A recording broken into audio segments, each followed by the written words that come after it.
Hivatsika ao anatin'ny pejim-baovao ara-tsosialy kosa isika manjaka ny tsy fandriam-pahalemana any amin'ny faritra atsimo andrefany nosy iny mampaneny ny lakilosy fanerana ny fahefana mpanantanteraka araka izany nisy olom-bahoaka any an-toerana mba handray andraikitra.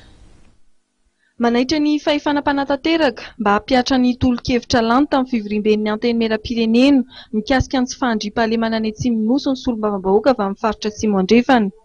Ny tolo-kevitra foiezaka no tena takian'izy ireo fampiarana avy amin'ny fahefana mpanantanteraka. Ao anatin'izany ny fanaparitahana ireo mpitandro ny filaminana amin'ny faritra mena, fanafoanana ireo mpitandro ny filaminana miambina olona manokana, fampitomboana ny teti-bola ampiasain'ny mpitandro ny filaminana, fanomezana fahefana ny rafitry fotony toy ny fokon'olona sy ny fokontany ary ny komunina ary ny fanaraha-maso ny tsenan'omby.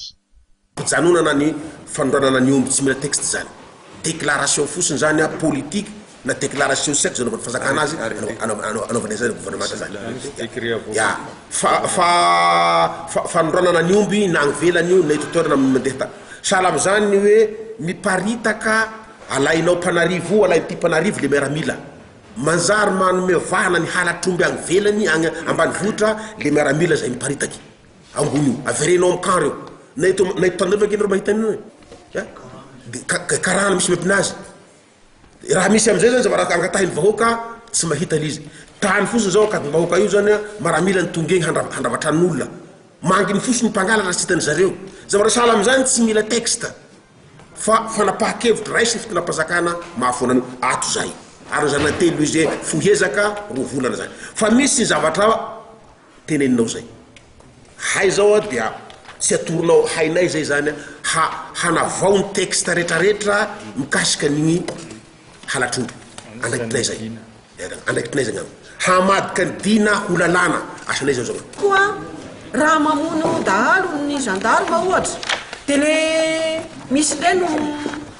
micontre hoe tsy dahalo indray nefa ny dahalo mihitsy ny maty ny gendarme any aminay any ka tratra manao an'izay acte zay dia tokony mba arovana kosa n'ireny gendarme izay namono dahalo satria raha tsy vonoiny ireny dahalo ireny ahoana moa tonga any amin'ny tribunal izy vosotra ho azy fotsiny ka ho anay zany tena mirongatra le tsy fandriam-pahalemana tato ato ka manaitra ny gouvernemanta zay manaitra ny tompona andraikitra mihitsy zay ny filoham-pirenena mihitsy ombako ny teny namana teo mba hijery akaiky ny vahoaka